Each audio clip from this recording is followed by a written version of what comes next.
Dumbbell curl, biceps kaslarımızın en temel hareketlerinden birisidir. Nasıl yapılır? Kürek kemiklerinizi arkaya doğru atıp göğüs kafesinizi öne doğru çıkarmanız gerekiyor. Dumbbell avuç içleri karşıyı görecek şekilde döndürmen ve serçe parmaklarının baş parmağını birazcık geçecek şekilde ayarlaman gerekiyor.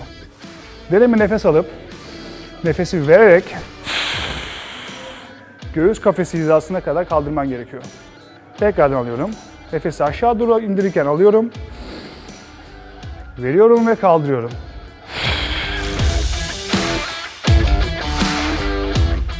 Dumbbell curl yaparken yapılan en sık hatalardan birisi postür bozukluğunu önlememektir. Hareketi yaparken dumbbell elinize aldınız ve genelde sık yapılan hatalardan birisi omuzun öne doğru kaçışıdır. Öncelikle omuzu arkaya doğru attık. Kürek kemiklerini arkaya doğru sıkıştırıp dumbbell'ı tam aşağı indirdik. Hızınız da çok önemli bu konuda. Ne hızlı fazla momentum yapıp belden almak gerekiyor, ne de çok yavaş yapıp hareketi kaçırmak gerekiyor.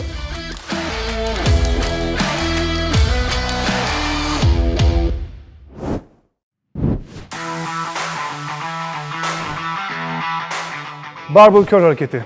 Barbell curl biceps kasının en temel hareketlerinden birisidir. Nasıl yapılır? Barı kavradık.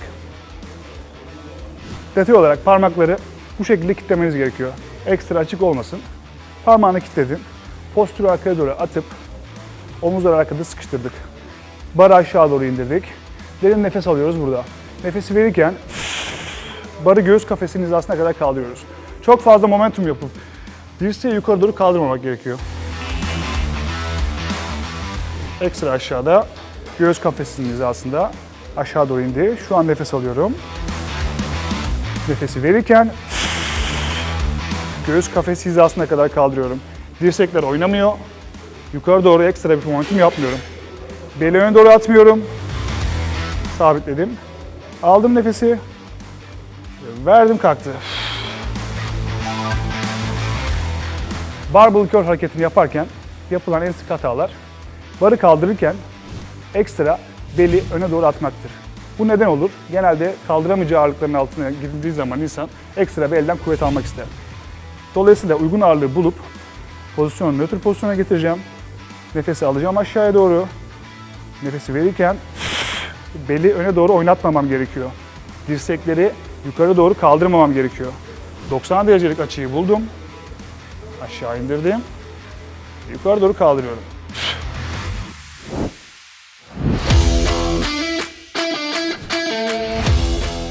Ez-bar curl hareketi nasıl yapılır? Ez-bar curl'ü neden kullanırım? Ez-bar adından da anlaşılacağı gibi kıvrımlı bir bardır. Geniş açısı ve dar açısı bulunur. Kendi hareketine göre, kendi programlamana göre ister genişten tutup harekete başlarsın, ister dar tutup biraz daha bicepsin dış kısımlarını çalıştırmak istersin. İkisini de size gösteriyorum. Öncelikle tekrardan barı öne doğru attım. Omuzlarımı arkaya doğru atıp göğüs kafesimi öne doğru çıkardım. Bu pozisyonda nefesimi alıyorum. Nefesi verirken dirseklerim öne doğru kalkmayacak şekilde, belimi öne doğru vurmayacağım şekilde ve doğru kiloyu bularak harekete başlıyorum. Nefesi alıyorum ve veriyorum. Omuz açılarınıza dikkat edin. Özellikle dar tutuşta, dar tuttuğum vaziyette omuzlarım hep öne doğru dönmek ister. Ekstra kürek kemiklerimi sıkıştırarak göğüs kafesimi öne doğru atmam gerekiyor. Ve verdim. Geniş açı ise dar açıdan daha rahat yapabileceğiniz bir açıdır. Çünkü barı kapatıp omuzlarımı öne doğru atmıyorum. Ekstra geniş tuttum. Tekrardan omuzlarımı arkaya doğru attım. Nefesimi alıyorum burada. Ve kaldırıyorum. Dikkat etmek gereken husus. Tekrardan söylüyorum. Beli vurmuyorum. Dirseklerimi yukarı doğru kaldırmıyorum. Fazla kilo yapmayalım. Kaldırabileceğimiz ağırlığı bulalım.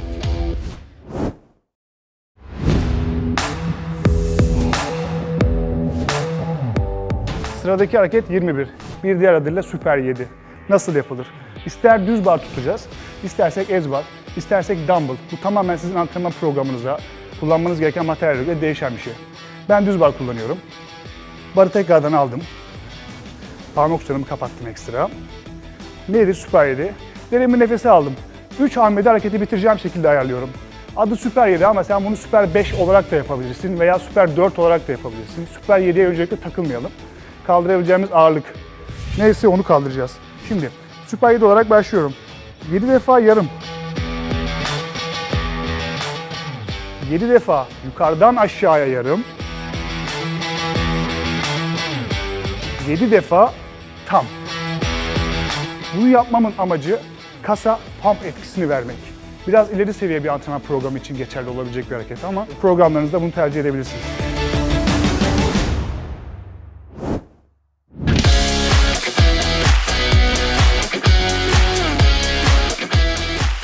Hammer curl hareketi yine biceps kası için temel hareketlerden birisidir. Hammer curl adından da anlaşılacağı gibi çekiç hareketidir. Dumbbell'ı yani çekiç gibi tutmam gerekiyor. Hangi kası çalıştırıyor?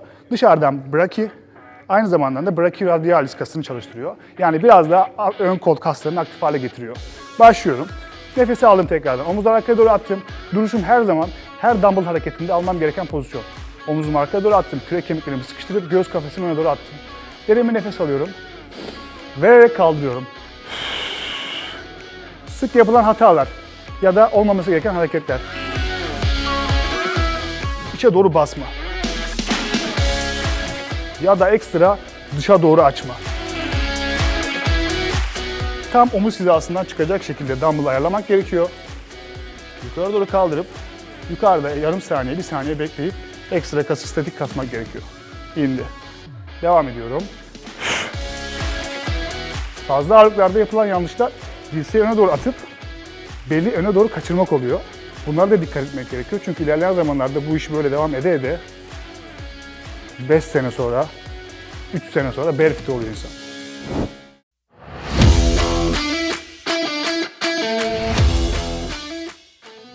Reverse barbell curl nasıl yapılır? Hangi materyaller kullanmam gerekiyor? Öncelikle ya Z bar kullanabilirsiniz ya da düz bar kullanabilirsiniz. Bu sizin bileğinizin fleksör kaslarına göre değişir. Düz bar tuttuğun zaman ekstra bileğini döndüremiyorsan bu kullanmamak gerekiyor. Dolayısıyla bunun için ekstra tasarlanmış olan Z barlar var. Benim bileğimde biraz problem olduğu için tam bu hareketi alamıyorum. Dolayısıyla size bunu Z barla anlatacağım. Geniş ya da dar tutabiliyoruz. Programınıza, çalıştırmak istediğiniz kas grubuna göre değişen şeyler bunlar. Ben yine genel olarak kanı olan genişten tutuyorum. Tuttum. Duruşumu dik tuttum. Kürek kemiklerimi arkaya doğru atıp derin bir nefes aldım. Nefesi vererek göğüs kafesi hizasına kadar kaldırıyorum. Ekstra fazla dirsek açısını bozarak yukarı doğru kaldırıp beli öne doğru vurmuyorum. Dikkat etmek gereken hususlar bunlar.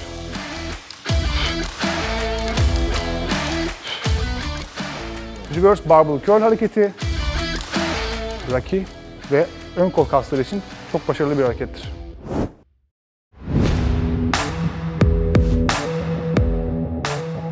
Dumbbell kickback nasıl yapılır? Yapılan en temel yanlışlardan birisi omurgayı nötr pozisyona getirememek oluyor. Yani açıyı aldım, derin bir nefes alıp kürek kemiklerimi arkaya attım ve bu pozisyonumu koruyarak öncelikle postürümü nötr pozisyonda göğsüm yeri görecek şekilde bir pozisyon almam gerekiyor. Göğsüm her ne kadar her açıyla yukarı doğru kalkmaya çalışırsa kol açımda ona göre kalkacağı için hareket tricepsten çıkıp bicepse gelecektir. Yani öncelikle benim postürümü nötr pozisyona getirip göğüs kafesimi yere doğru almam gerekiyor. İlk pozisyonda almamız gereken hareket bu. Şimdi kolu 90 dereceye çekip burada sabitliyor olmam gerekiyor. Şu an derin bir nefes aldım ve nefesi vererek arkaya doğru atıyorum. Aldım ve verdim. Aldım ve verdim. Vücudum yukarı doğru kaçtığı zaman şu anda kickback hareketini yapıyorum. Arkaya doğru attım. Öne doğru gelirken biceps kasım devreye giriyor. Yani hareket tricepsten çıkıp bicepse geliyor.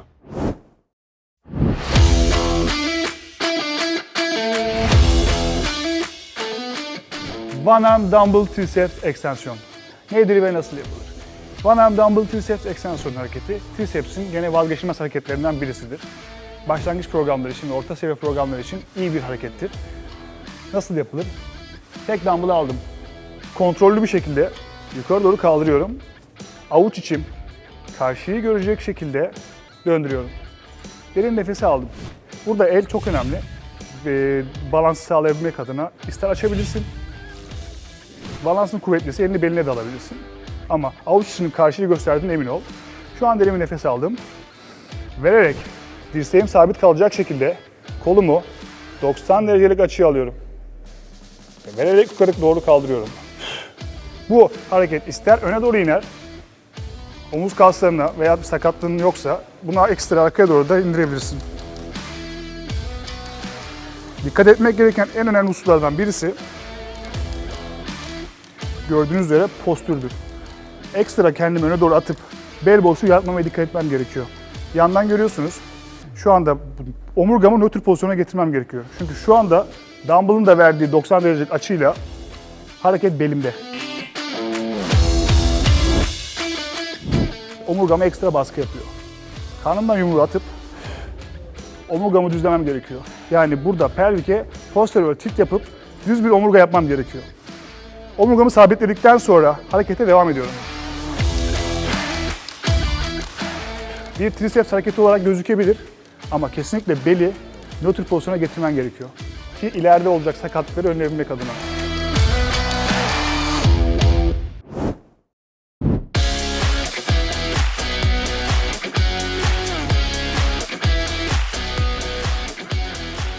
Dumbbell lateral rise nasıl yapılır? Öncelikle dumbbellları elime doğru aldım. Duruşun çok önemli. Postürü ayarladım. Omuzlarımı arkaya doğru atıp kürek kemiklerimi arkaya doğru sıkıştırıp göğüs kafesimi öne doğru alıyorum. Bu duruş çok önemli. Derin bir nefes aldım. Nefesi verirken tam yandan gelecek şekilde dumbbelllar. Açışa başlıyorum. Yavaşça aşağı doğru indiriyorum. Sık yapılan hatalardan birisi dumbbell'ı öne doğru alıp şu şekilde bir açıştır. Hareket lateral rise olduğu için omuzun lateral başlarını çalıştırması gerekiyor. Dolayısıyla dumbbell her ne kadar öne doğru gelirse bu hareket lateral baştan çıkıp ön başa doğru kayar. Dolayısıyla biz hareketi tam bacağımızın yan hizasından çıkaracak şekilde ayarlamamız gerekiyor. Kaçtıkça hareket öne doğru kaçıyor. Tekrardan gösteriyorum. Arkaya doğru aldım. Omuzlarımı arkaya doğru sıkıştırıp kürek kemiklerimi sabitledim. Derin bir nefes aldım. Nefes vererek açışa başladım. Omuz için çok temel bir hareket olduğu için ekstra dikkat etmemiz gereken bir hususta dumbbell açışını yaparken avuç içimizi merkezden, göğsümüzden ekstra uzağa doğru atmamız gerekiyor. Sık yapılan hatalar dumbbell'ı ekstra kapatmak oluyor. Şu şekilde bir açış sağlanıyor. Bu da bir lateral rise. Ama yapılan EMG ölçümlerine göre lateral başa çok etkili değil. En etkili ölçüm merkezden uzak bir kol ve yana doğru bir açış. Dümdüz de değil. Biraz kırık, çok da kırık değil, tam orta seviye. Açtım, eğildi.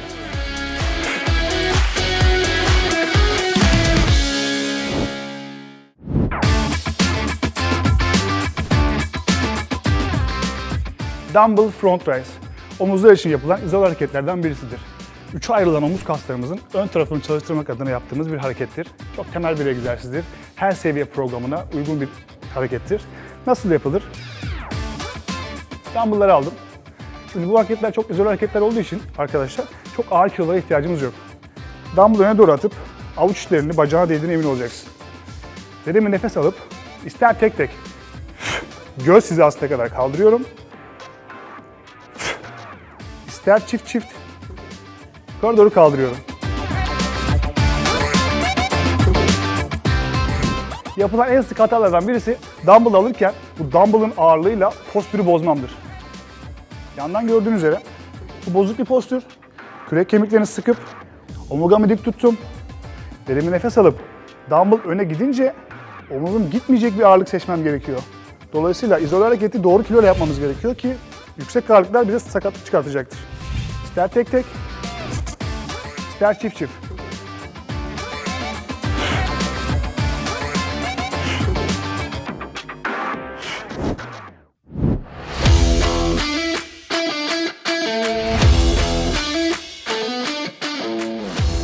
Dumbbell şırak hareketi, omuzlar için yapılan en temel hareketlerden birisidir.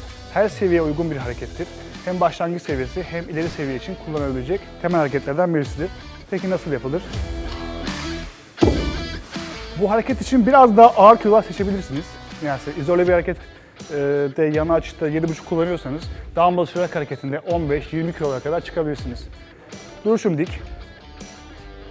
Hareketi tam yukarı doğru kaldıracak şekilde ayarlamam gerekiyor. Yapılan en sık yanlışlardan birisi ya çok arkaya atıp postürü bozmak ya da çok öne atıp biraz daha ön trapez bölgesini çalıştırmak adına biraz daha öne doğru atıp şu şekilde çekmek oluyor.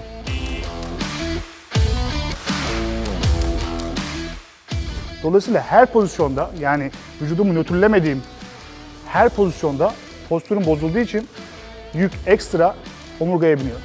Dikkat etmemiz gereken husus, tekrardan tam yanda olduğuna emin olmamız gerekiyor dumbbell'ın. Duruşum dik. Tam yukarı doğru kaldırıyorum. Rotasyon yok. Geriden rotasyon yok. Önden arkaya rotasyon yok. Rotasyon yok. Çok önemli bir husus. Olduğu gibi nötr pozisyonda yukarı tuttum ve aşağı. Nefesi alıyorum. Ver ve kalk. Ve in. Ve kalk.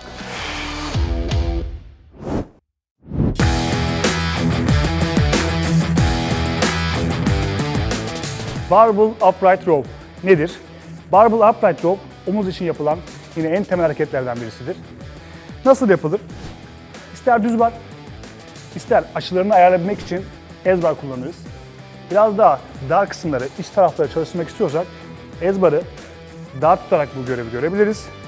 Ama genelde en sık yapılan hareketlerden birisi de düz barla ve geniş tutarak yapılan. Onu göstereceğim ben de size. Çok inceye inmeden. Tam omuz genişliğinde aşağı doğru indirdim kollarımı ve çok dar tutun ve de çok geniş tutun. Tabii ki de bunlar da upright row için hareketlerden birisidir, doğru hareketlerden birisidir. Ama biz normal, sedanter bir bireyin yapması gereken bir upright row'u gösteriyoruz. Omuz genişliğinde tuttuk, omuzlar arkaya doğru kalktı, derin bir nefes aldık ve vererek çenenin altına doğru çekiyorum. Ekstra yukarı doğru değil, dirseğim yukarıda kalacak şekilde verdim aşağı. Dirsekten kaldırıyorsun. Aldım nefesi ve kalk. Kol hizasına dikkat edin. Dirsek yukarıda kalacak şekilde yapılan hatalardan birisi şu oluyor. Hareket kaçıyor bisepse. Dirsek yukarıda. İndi ve kalktı. İndi ve kalktı.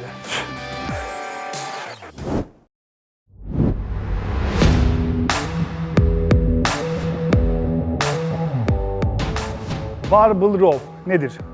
Barbell row sırt için, sade sırt değil, arka bacak, kalça, omuzun arka kısımlarını çalıştıran izole değil, bileşik bir harekettir.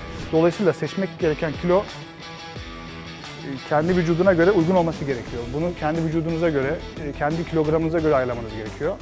10 kilo ile başlayıp ben size hareketin doğru kısmını anlatacağım. Çok ağır kilolara girip bel fıtığı olma riskiniz var. Omurgayı nötrlemek gerekiyor. Ekstra ne ekstensiyon ne fleksiyon yapmak gerekiyor omurgaya. Başlayalım ufak ufak. Barı tuttun, yine omuz genişliğinde tuttun. Ne çok açık ne çok dar. Omuz genişliğinde bir açıyla tuttun barı. Dizlerini biraz kırıp bent over pozisyonunu alıyorum. Yani göğsüm yere 90 derecelik açıyla gelecek şekilde. Dümdüz bir hareket yapmıyorum. Çok da dik kalmıyorum. Tam ortayı buluyorum. Kaldım. Omurgayı görüyorsunuz. Nötr pozisyonda. Ne ekstra kalçam dışarıda ne de ekstra omurgam yuvarlak. Tam nötr pozisyonu buldum. Karnımı sıktım. Omurgayı sabitledim. Derin bir nefes alıyorum. Nefesi vererek midemin altına doğru çekip sabitliyorum. Tekrardan aldım nefesi. Çektim ve sabitledim. Sık yapılan hatalar arkadaşlar. Bu hareketi yaparken kafa yukarı doğru dönüyor. Yukarıda kendine bakıyor. Şu anda boynumda, servikal omurlarda stres oluşuyor. Dolayısıyla bir yapa, iki yapa boyun fıtığı olma riski çok yüksek. Gözler yeri görüyor. Çektim. ve bıraktım. Çektim ve bıraktım.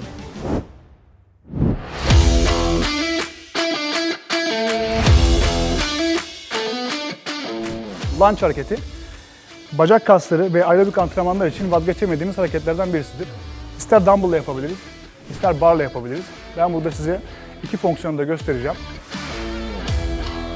Öncelikle dumbbell elimize aldık. Duruşumu dik tuttum. Üst bölge vücut pozisyonu çok önemli. Öne doğru adımlıyorum. Adımı attım.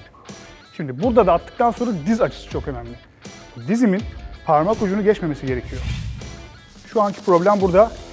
Diz kapağımda. Geri doğru itip parmak ucumu geçmemesini sağlıyorum. Aşağı doğru indirdim. Bu açıda da aşağı indikten sonra da sırt açın çok önemli. Ekstra öne doğru kapanma. Göğsün karşıyı görsün ve kalk. İster tek tek adımlayabilirsin, istersen bu açıda aşağı ve yukarı yapabilirsin. Aşağı indikten sonraki pozisyon, dikkat etmen gereken pozisyon. Göğüs kısmın karşıyı gördü. Kalktıktan sonraki pozisyon, dikkat etmen gereken pozisyon diz kapağı. Parmak ucunu geçmiyor. Yani öne doğru esnemiyorum. Olduğu gibi aşağı doğru iniyorum. Olduğu gibi aşağıya. Öne doğru değil, olduğu gibi aşağıya iniyorum.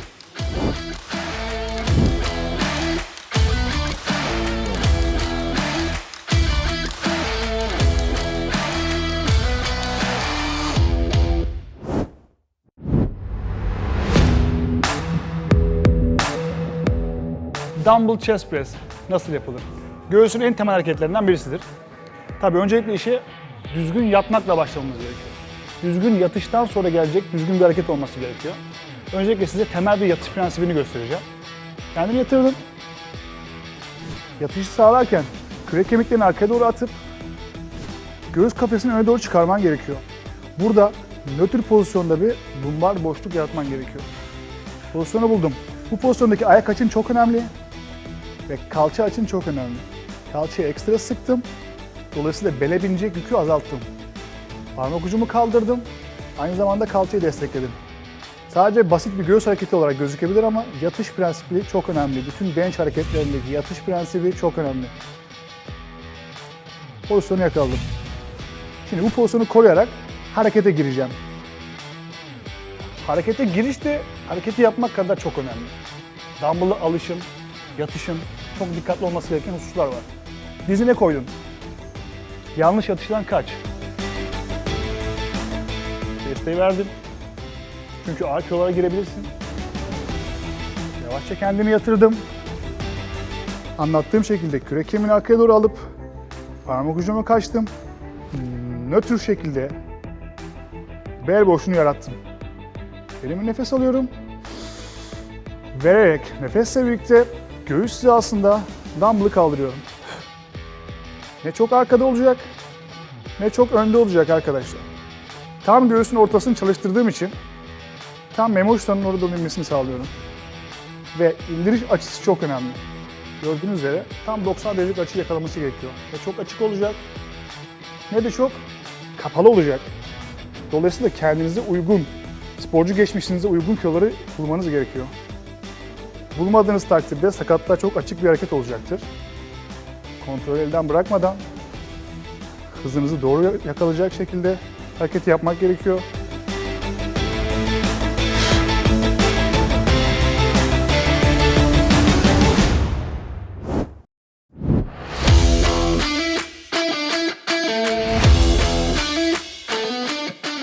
Incline dumbbell press hareketi.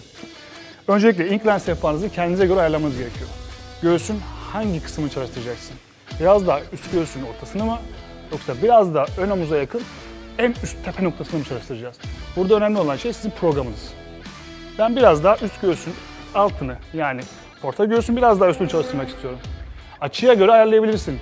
Ön omuzda tam üst göğsün pik noktalarını çalıştırmak istiyorsak almamız gereken açı 45 derecelik açı olacaktır.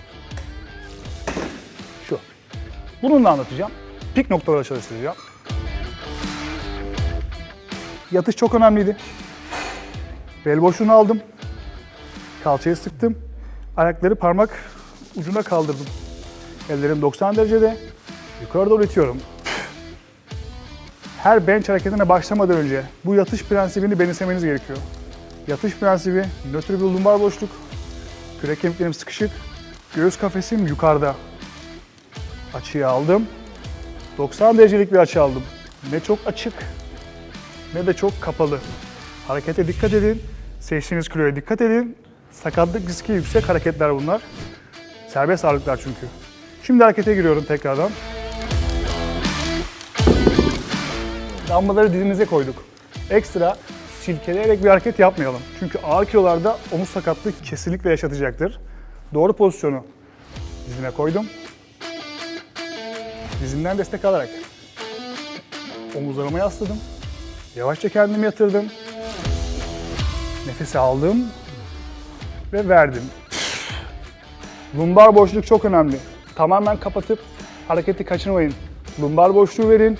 Parmak ucuna çıkıp kalçayı sabitleyin. Nefesi aldım. İterek verdim. Devam. Aldım.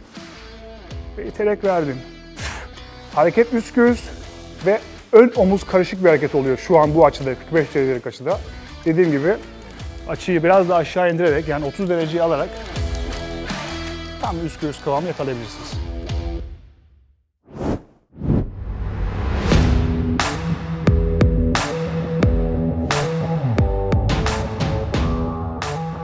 Incline Dumbbell Fly hareketindeyiz. Incline Dumbbell Fly hareketinde öncelikle incline açınızı belirlemeniz gerekiyor. Hangi seviye? Orta göğsün biraz daha üstü mü? Yoksa 45 derecelik açıyı alarak ön omuzla karışık bir pik noktasını yakalamak istiyoruz. Detay bu. Şu anda bu 30 derecelik sehpada, yani orta göğsün biraz daha üst kısmını çalıştıracak kıvamda. Ben bunu 45 derecelik açıyı alarak tam üst göğsün pik noktasını ve biraz daha ön omuz tarafını çalıştırabilirim. Tabii ki de bu sizin kendi programınızda çalıştırmak istediğiniz bölgeye göre değişiyor. Her bench'e yatarken ki olan altın kurallarımız var. Bench yatış pozisyonu var arkadaşlar. Bel boşluğunu aldık. İdeal bir lumbar boşluk. Parmak ucuna kalktık. Parmak ucunun verdiği aktivasyonla kalçayı aktif hale getirdik. Göğüs kafesimizi öne doğru atıp arkada kürek kemiklerimizi sıkıştırıyoruz. Dumbbell'ı iterken de kürek kemiğimizin öne doğru gelmediğini emin oluyoruz. Yani en dip bir, en pik bir itiş istemiyorum. Dümdüz bir kol yok. Bel boşluğu sabit. Kürek kemiği arkada. Bu pozisyonu korudum. Nefesi aldım ve verdim. Hareketi yaparken aynadan kendine bakma. Boyun fıtığı riski yüksek. Kafayı yatır ve kafa yukarı baksın. Hareketi iterken tekrardan söylüyorum. Kürek kemiğini öne doğru kaçırma. Sabitledin ve kaldın. Buraya kadar okeyiz. İdeal bir bench pozisyonu. Şimdi harekete giriyoruz. Dumbbell'ı aldım. Aldığım gibi sallamıyorum. Tamamen sakatlığı açık, davetiye çıkartıyoruz. Ne yapıyorum? Tek tek aldım, dizime koydum. Yavaşça yatırıp anlatmış olduğum bench pozisyonunu aldım tek tek. Kapalı bir şekilde yukarı doğru kaldırdım. Kapalı bir şekilde kaldırıyorum. Açık bir şekilde kaldırmamaya çalışıyorum. Kapalı bir şekilde kaldırdım. Anlattığım şekilde omurgamı ideal pozisyona aldım ve harekete başlıyorum. Derin bir nefes aldım. Vererek açıyorum.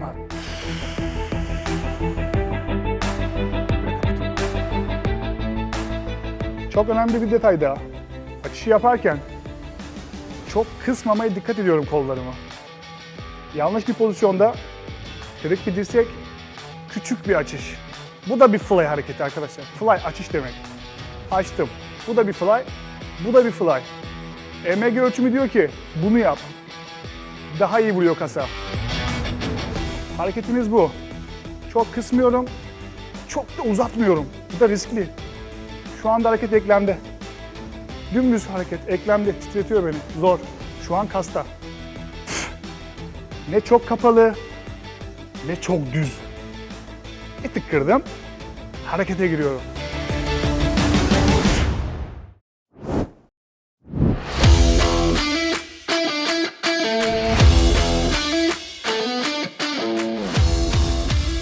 Dumbbell fly hareketindeyiz. Dumbbell fly için tabii bench kullanıyoruz ve bizim benchler için kullanmamız gereken bir bench yatış protokolümüz, bench yatış pozisyonumuz var. Tekrardan gösteriyorum. Düz yatış aldım. İdeal bir lumbar bölge çıkarmak zorundayım. İdeal bir lumbar boşluk çıkardım.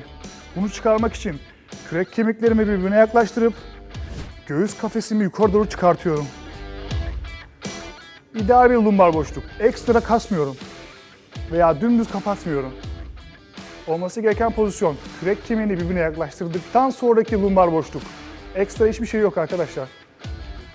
Dumbbell fly hareketine geçerken, dumbbell'ım yukarıda. Açışa başladığım zaman kürek kemiği açısı da çok önemli. Ekstra yere doğru bastırmıyorum. Ona dikkat etmek gerekiyor. En yukarıda kalktı. Bu pozisyonu koruyarak, vücut pozisyonunu koruyarak harekete giriyorsun. Eğer hareketi yaparken bu seni ekstra bozuyorsa ya kiloyu almıştır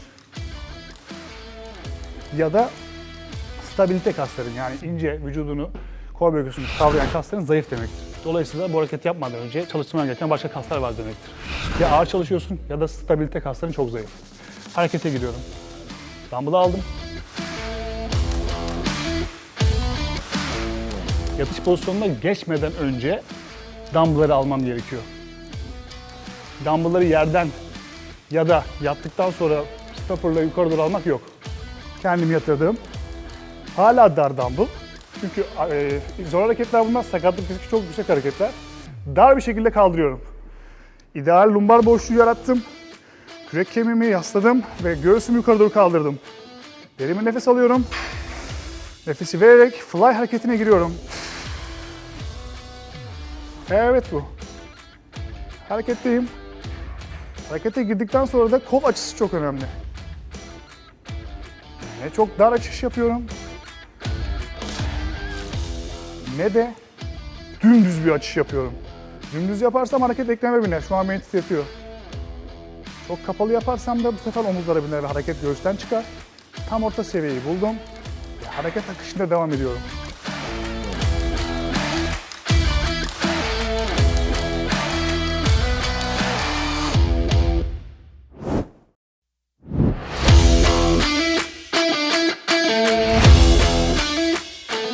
Dumbbell floor hareketindeyiz.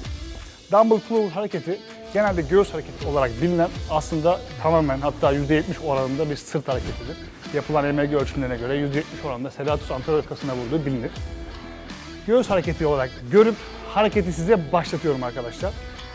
Bench var, öncelikle bench kullanacağız. Tabii bunda bel boşluğu yaratarak, sadece sırtını koyarak da yapılan bir hareket olabiliyor ama biz bunu düz bench'te yapacağız. Dolayısıyla bench kullandığımız için bizim uyguladığımız bir bench protokolü vardı. Neydi o bench protokolü? Bench yatış protokolü var. Düz kendimi yatırdım. Kolumu yukarı kaldırıp ideal bir lumbar boşluk yarattım. Kalçamı sıkıp ayak parmak uçlarına kaldırdım. Bu benim ideal bench yatış pozisyonum. Her hareketi yaparken bunu kullanıyorum. Dumbbell press de yapsam bu pozisyon. Floor da yapsam bu pozisyon. Fly da alsam bu pozisyon. Pozisyon bu. Harekete başlıyorum. Dumbbell'ı aldım. Çok ağır kilolara girmeyin çünkü sıkıntılı bir hareket. Çok arkaya attığın zaman omuzu çıkartabilir. Yavaşça kendimi yatırdım. Anlattığım protokolü aldım. İdeal boşluk, kürek kemikleri arkada. Ayak parmak uçlarına kalktım. Nefes alıyorum. Arkaya doğru atıyorum. Harekette dikkat etmen gereken husus, dümdüz bir uzatma yapmıyorsun. Çok da kırık yapmıyorsun. Yine orta seviyeyi buldum. Nefesi vererek kalktım. Kalkman gereken husus, göğüs hizası. Ne çok aşağı atıp ön omuzları devreye sok, ne de çok ortada bırakıp tricepsi devreye sok. Zaten %30 oranda göğüse vuran bir harekette açıları kaçırmamakta fayda var. Arkaya doğru attım. Nefesi verdim ve kalktım. Göğüs hizasına kadar. Hiza bu. Devam ediyorum. Ve ver. Şimdi harekette ağırlık mekanizması değiştiği için ağırlık arkaya doğru giderken buradan sizi kalçadan doğru çekebilir. Ve bel boşluğunu ekstra arttırabilir. Sorun değil. Daha çok ağırlığa geçtiğiniz zaman, sağlıyorum 30 kiloluk bir pullover hareketinde kalça bu şekilde yukarı doğru kalkabilir arkadaşlar. Dert etmeyin, harekete devam edin. Attım. Ve kalktım.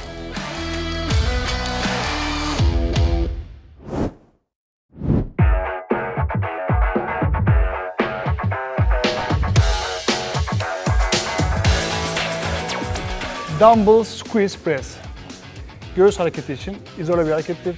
Süper setlerinize, kampan setlerinize ekleyebileceğiniz iyi bir harekettir. Nasıl yapılır? Tabii önce bir bench kullanıyorum. Bunu incline'da, decline'da ya da düz bench'te de yapabilirsiniz. Hangi tarafı sıkmak istiyorsanız, yani araya press bir harekettir. Squeeze sıkıştırmak zaten. Araya doğru ittiğim bir harekettir. Bench sizin çalıştığınız kas grubuna göre değişir. Siz belirleyin. Düz bench'te yapacağım ben. Düz bench'te bir sıkış yapacağım. Öncelikle bir bench yatış politikamız vardı bizim. Bench yatış pozisyonumuz vardı. Onu tekrardan size gösteriyorum. Düz yatışı aldım. Kolları yukarı attım ve ideal bir lumbar boşluk aldım. İdeal bir lumbar boşluk. Ekstra fazla değil. Dümdüz de değil. Yattığın zaman olması gereken bir boşluk. Aldım. Ayak parmak ucuna gidip kaldırdım ve kalçayı aktif hale getirdim. Bunlar stabilitör kasları, yani seni dengeleyen kaslar arkadaşlar. Bu hareketi yaparken sallanmaman için sıkman gereken kas grupları bunlar. 1, 2 ve üçüncüsü kürek kemiklerim. Arkaya doğru sıkıştırdım. Bütün sırtı sabitledim. Göğüs kafesim yukarı çıktı. Ve hareket için başlangıç pozisyondayım artık. Şimdi harekete giriyorum. Dumbbell'larımı aldım, dumbbell kullanıyorum. Dizlerimin üstünde. Dizinden yardım alarak hareket al. Sallama yaparak harekete başlama, çünkü ağır kilolarda büyük sıkıntılar yaratacaktır. Silkeledim ve omuzuma sabitledim. Aynı şekilde. Yavaşça aşağı doğru iniyorum. İtişimi gerçekleştirdim. Ve hareket için artık ideal pozisyondayım. Nefesi alarak dumbbell'ı aşağı doğru indiriyorum. Vererek yukarı. Göğüs arasını çalıştırıyor arkadaşlar. İndim. Ve verdim. Açıyı iyi ayarlamak lazım. Çok yukarı atıp ön omuzları devreye sokmuyorum. Tam göğüs hizasında hareket. Nefes aldım. Ve verdim. Aldım. İtişi yaparken arkada kürek kemiklerinin açılmadığına emin ol. Şu yanlış bir pozisyon. İtebildiğin kadar itme. Kürek kemiğini al. Lumbar boşluğu koruyarak hareketi yapıyorum. Bütün bench protokollerinde bu geçerli. Pozisyonu bozma. Nefesi al. Vücudunun müsaade ettiği kadarını it. Ekstra itiş yapma. Hareketi tamamladığımızda yatış protokolü olduğu gibi bir de kalkış protokolü var arkadaşlar. Dumbbell'ları sağa sola atıp başka insanları sakatlamaktansa almamız gereken protokol, dizleri kendimize doğru çekip dumbbell'ları dizine koyup bununla beraber kalkmaktır. Tekrardan gösteriyorum. Yattım. Pozisyon aldım. Çek dizleri kendine. Koy dumbbell'ları ve kalk. Sağa sola atış yok.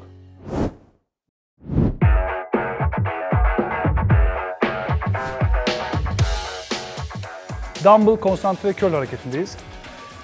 Öncelikle dumbbell hareketlerinde bizim ideal kiloları bulmamız gerekiyor. Bu harekette de izole bir hareket olduğu için ideal kiloyu bulup konsantre olarak yapmak gerekiyor.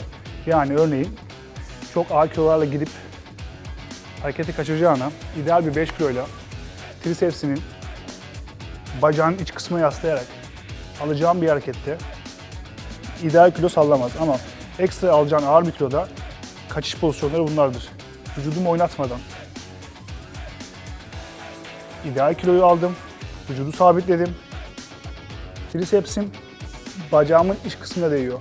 Ekstra yukarıda değil, çok da aşağıda değil. Hareketi aldım, tam ortasını koydum ve başlıyorum. Bu hareketi yaparken postüre dikkat etmek gerekiyor. Ekstra öne doğru kapanıp vücudu küçültmemek lazım. Vücudum dik, göğsüm öne doğru çıktı ve harekete giriyorum.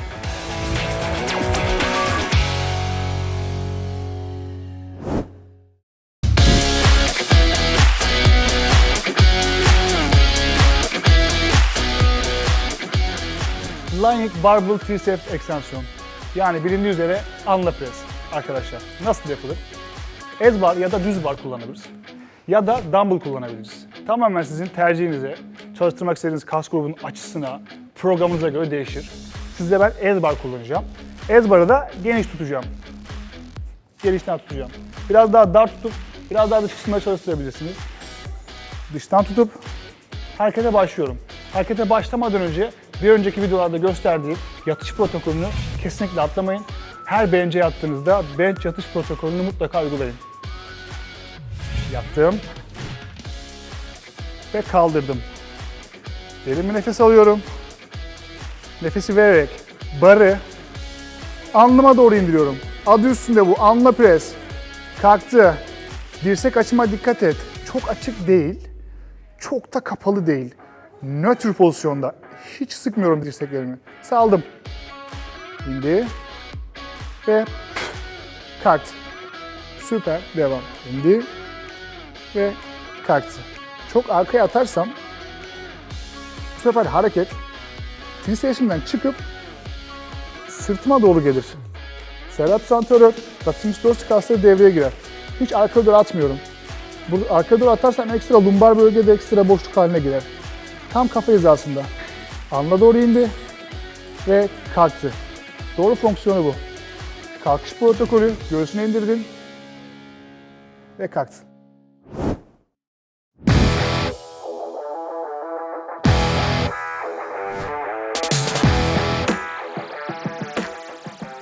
Arnold Press nasıl yapılır? Arnold Press omuz kasları için iyi bir harekettir. Başlangıç seviyesi olmasa da orta ve ileri seviye için başarılı bir harekettir. Nasıl yapılır? Dumbbell'ları aldım ve dizime koydum. Alırken dikkatli olmak lazım. Dizimizden yardım alarak attık. Başlangıç pozisyonunu aldık.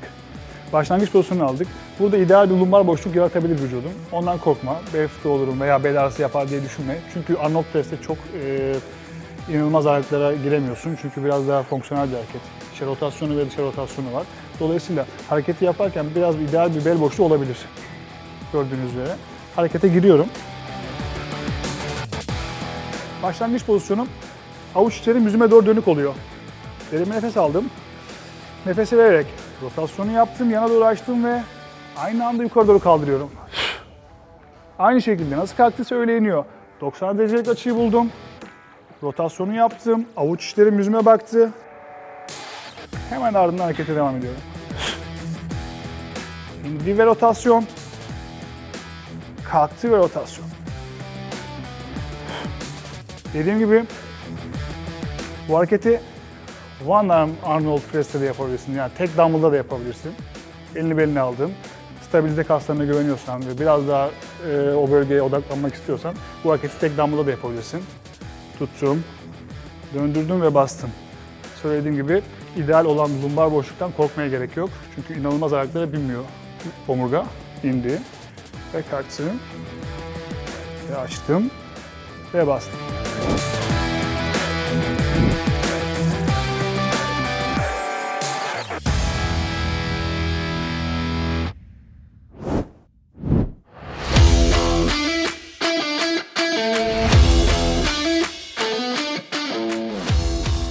Shoulder press hareketindeyiz. Shoulder press hareketini ister dumbbell'la, ister bar'la yapabilirsiniz. İsterseniz Smith makineyle yapabilirsiniz. Ama eklemler için en ideal pozisyonu dumbbell'dır. Dumbbell'ı anlatacağım ben de size. Başlayalım. Dumbbell'ı aldım, dizlerime koyuyorum.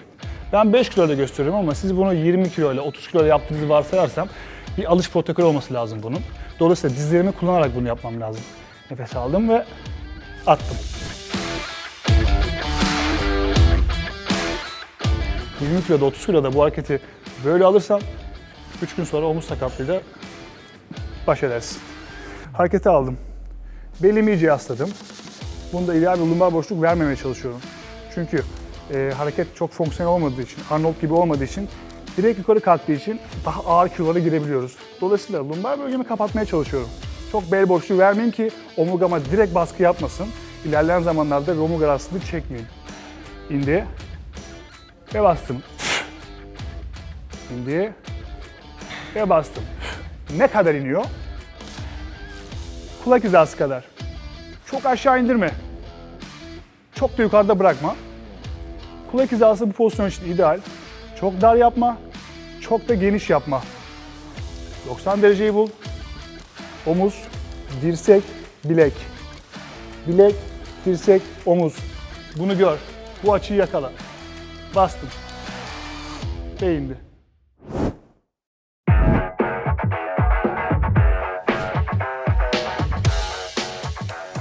Dumbbell rear deltoid. Omuz kasları için iyi bir hareket. Arka omuz kaslarını devreye sokuyor.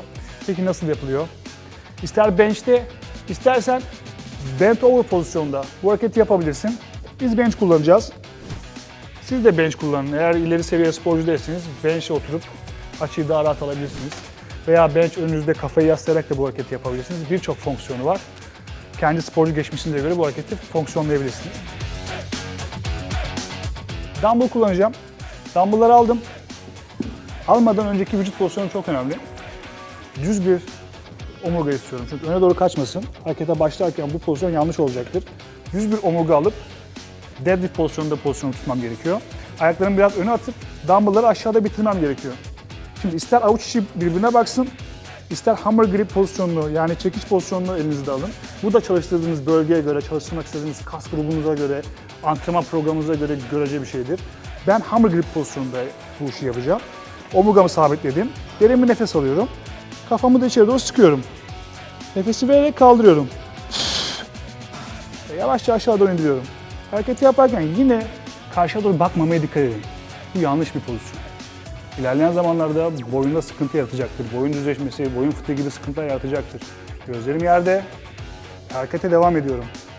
Bir zamandan sonra ağır yüklerin altına girdiğin zaman bu olacaktır. Omurga kaçacaktır ve sen hareket yapmaya devam ettiğin sürece hareket arka omuzundan çıkıp artık diğer bölgelere, sırt kaslarına giriş yapacaktır.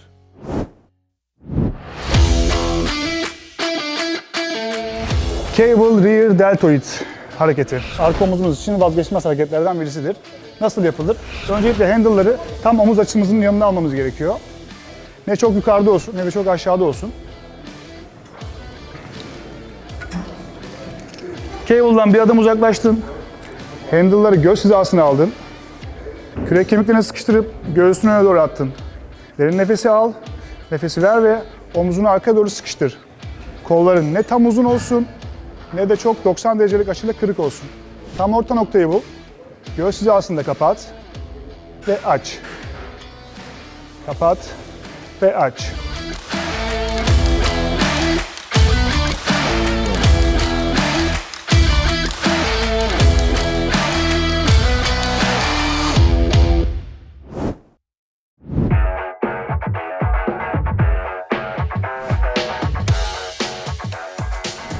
Cable crossover temel bir göğüs hareketinden birisidir. Peki nasıl yapılır? Size en temel açılarından birini göstereceğim. Birçok farklı yönden yapılır. Ortadan çekilir veya alttan çekilir. Biz en temel açısı olan en üstten çekeceğiz. Tek tek aldık. Handle'ı göğsüne yaslayıp, göğsüne doğru çıkartıp, kollarını öne doğru at. İlk alış şekli bu. Ayağını öne doğru attın ve göğsünü öne doğru çıkardın. Derin bir nefes al ve aç. Verirken kapat. Göğüs hizasına takip etsin hareket. Ne çok yukarıda ne de çok aşağıda olsun. Göğüs hizası. Nefesi alıyorum ve nefesi veriyorum. Ellere dikkat edeceğiz. Açık olmuyor. Tamamen kapatıyorum. Aldım nefesi ve kapattım.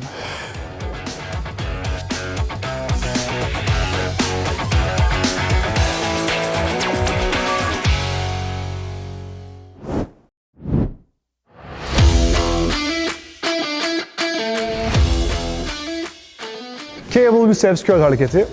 Bicepsin temel hareketlerinden birisidir. Başlangıç seviyesi için çok uygun bir harekettir. Peki nasıl yapılır? Öncelikle kendinize uygun kiloyu bulmanız gerekiyor. Çok ağırda nasıl pozisyonlar alır, çok hafifte hareket momentumu nasıl kaçar, şimdi onları size göstereceğim. Uygun kilonuzu bulacaksınız. Şu an bu benim için hafif. Hafif kilolarda hareketi yaparken handle'da bir oynama olur ve omuzda öne bir kaçıklık olur. Onlara dikkat edeceğiz. Doğru kiloyu bulduktan sonraki vücut pozisyonu, vücut dik, skapula arkaya doğru çıkıp göğüs kaslarımı öne doğru atmam gerekiyor. Ayaklarımı omuz genişliğinde açmam gerekiyor. Bir adım öne almayacağım. Ayaklarımı omuz genişliğinde açacağım. Derin nefesi aldım. Nefesi verirken hareketi maksimum göğüs hizasına kadar kaldırmam gerekiyor. Fazla momentum yapıp dirsekleri yukarı doğru kaldırmamayacağım. Tekrardan gösteriyorum. Maksimum göğüse kadar kalktı. Çok ağır kilolarda ise harekette omuz düşüklüğü oluyor ve bu hareket biceps kasından çıkıp artık bele biniyor.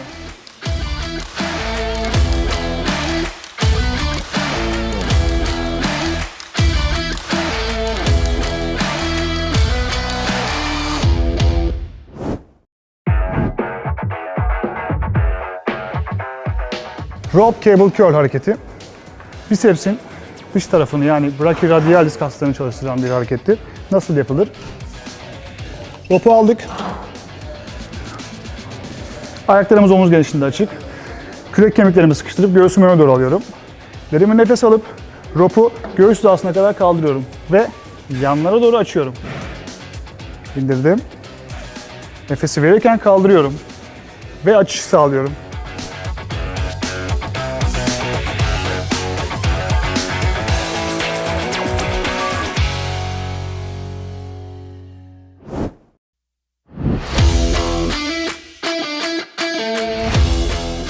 Cable lateral rise, yan omuz kasları için çok etkili hareketlerden birisidir. Peki nasıl yapılır?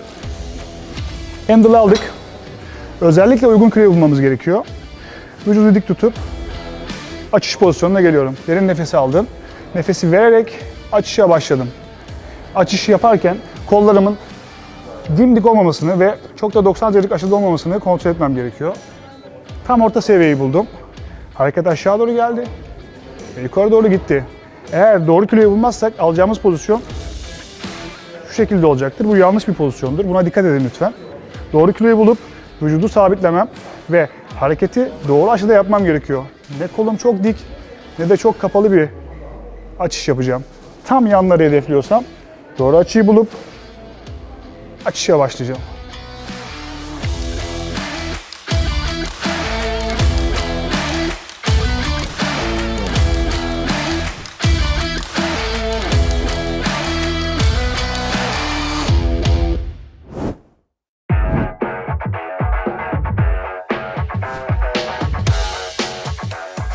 Cable front raise, ön omuz kasları için iyi hareketlerden birisidir.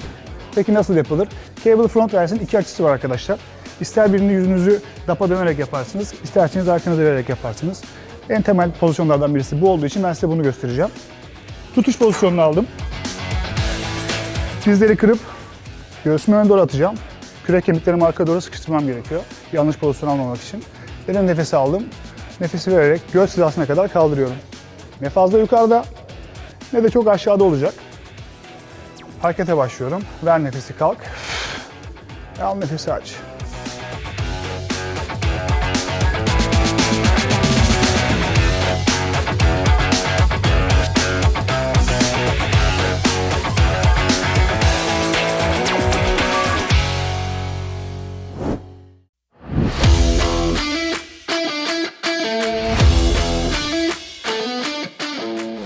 Triceps push down. En temel triceps hareketlerinden birisidir. Tricepsin üç başına da aynı anda nüfuz eden bir hareket. Peki nasıl yapılır? Uygun kiloyu bulup harekete girişiyorum. İndirip göğsümü öne doğru atıp kürek kemiklerimi arkaya doğru sıkıştırmam gerekiyor. Ayaklarım omuz genişliğinde açık olacak. Derin nefes alıp yukarı doğru göğüs hizasına kadar kaldıracağım. Ve nefesi vererek aşağıya kollarımı tam uzatana kadar indirmem gerekiyor. Burada kısa bir detay var. Tam uzatırken omuzların kaçmadığına emin olmak gerekiyor. Hareketi yaparken, genelde ağır kilolarda oluyor bu. Hareketi yaparken omuz açısına dikkat etmek gerekiyor. Omuzu topladım, kürek kemiklerimi birbirine doğru yaklaştırıp göğsümü öne doğru atacağım. Bu açıyı korumam gerekiyor.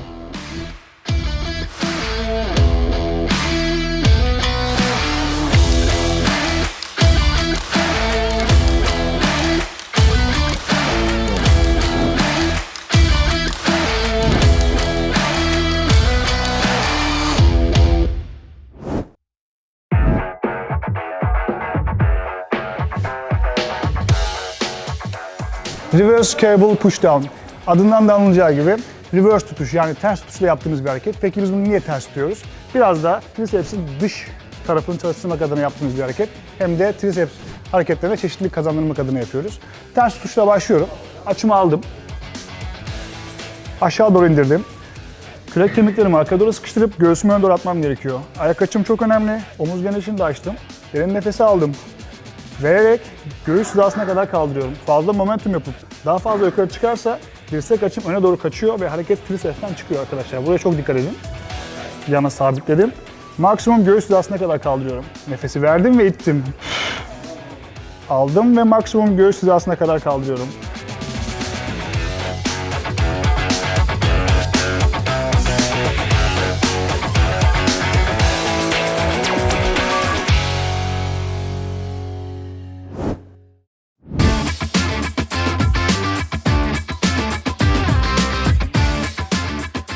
Rope pushdown, triceps kasları için temel hareketlerden birisidir. Başlangıç programına çok uygun bir harekettir. Peki nasıl yapılır?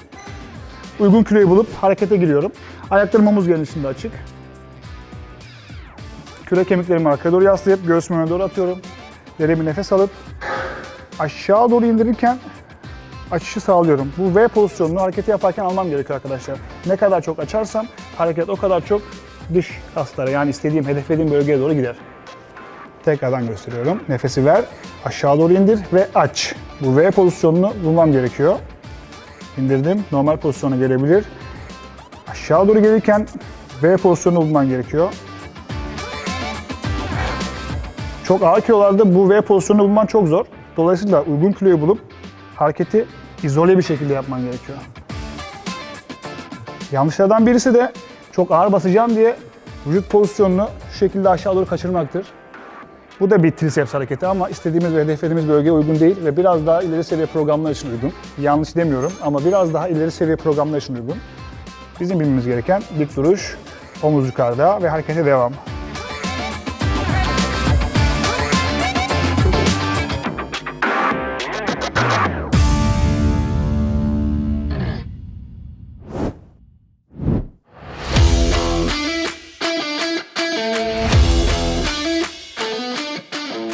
Cable face pull hareketi, trapez ve arka omuz kasları için iyi bir hareketlerden birisidir. Ben yaparken rope kullanacağım. Siz ister düz bar, isterseniz V bar kullanabilirsiniz. Ama en fonksiyonlarından birisi de rope'tur. Harekete giriyorum. Ayaklarım omuz genişliğinde açık. Göğsümü öne doğru çıkardım. Kürek kemiklerimi birbirine doğru yaklaştırıp açımı sabitlemem gerekiyor. Göz hizasında kendime doğru çekip öne doğru bırakmam lazım. Nefesi verdim ve çektim. Aldım ve bıraktım. Özellikle çekişi yaparken dirsek hizamın omuz hizasından daha yukarıda olduğunu görmem gerekiyor. Çektim. Şu yanlış bir pozisyon. Dirsek yukarıda bir konumda olması gerekiyor. Tekrardan gösteriyorum. Çek, sabitle. Uzat ve bırak. Çekişi sağladım. Bırakırkenki momentumun tam olması gerekiyor. Hareketi yarımdan tekrardan çekişe sağlamamam lazım. Hareket bu. Tam uzatıp tam çekeceğim. Yarım bırakmıyorum kolumu ve dirsek hizam omuz hizamdan daha yukarıda oluyor.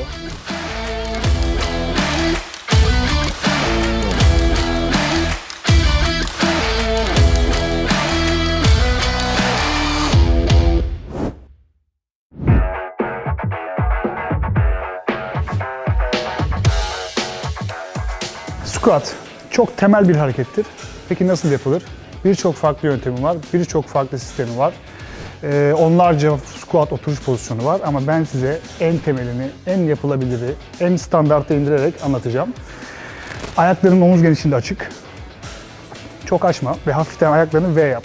A olacak şekilde, böyle yukarıdan baktığın zaman A görüyoruz. Ellerini öne doğru atıp balans sağlayacağız. Oturuşa gelirken kalçamı arkaya doğru atıp tam dizlerim 90 derecelik açıyı görecek şekle kadar oturmam gerekiyor. Çok da oturabilirsin tabii ki de ama bu dip squat, yani farklı bir varyasyona giriyor. Dolayısıyla en standart olanı tam 90 derecelik açıyı ayarlamam gerekiyor kalçamı. Kalktım. Tekrardan oturdum. Dizlere dikkat ediyorum. Genelde oturuş sağlarken mobiliteyi tam ayarlayamayız ve dizimiz öne doğru kaçar.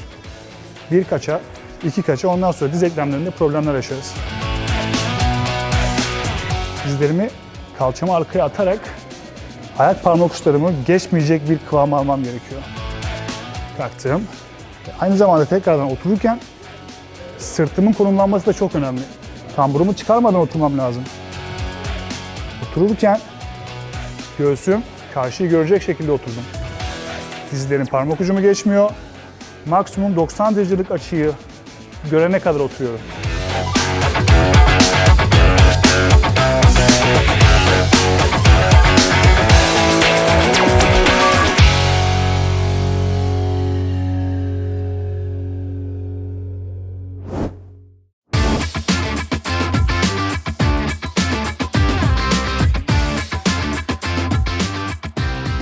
Leg press, bacak kasının en temel hareketlerinden birisidir. Yine squat gibi birçok farklı açıları vardır. Bu klasik bir leg press makinesi.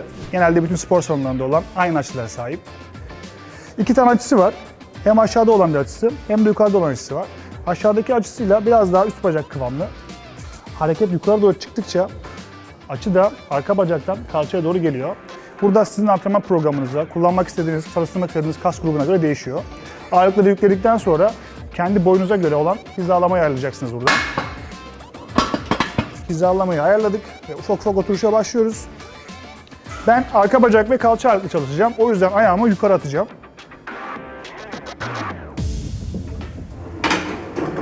Yukarıda hizalamayı aldım. Ayağım bastığı nokta tam omuz genişliğimden biraz daha yukarıda yanda olması gerekiyor. Çok açık da yapabilirsin. Biraz daha iç bacağı vurur. Ama en temel olan, herkesin kullandığı programlardan birisi tam omuz genişliği açısı. Derin nefesi aldım. Nefesi vererek itişe başlıyorum. Aşağı doğru inerken genelde yapılan sık hatalardan birisi yavaş veya eksik indirme oluyor. Bunu iyice salmak lazım arkadaşlar. İyice kalçaya kadar indirmek, iyice 90 derecelik açıyı bulmak gerekiyor. Nefesi vererek ittim. Genelde de sık yapılan hatalardan birisi dizi kitlemek oluyor. Bu şekilde iterken dizi kitlemiyoruz. Şu anda bütün yük eklemde. Burada 100 kilo olduğunu düşünürsek bütün 100 kiloluk yük ekleme biniyor. Kır dizi, itiş hizam. Maksimum bu kadar. Kitlemiyorum. İndi. 90 derece. Ver nefesi, it. Yanlış. Burada. İndi. Ve ittim. Al nefesi ve ver.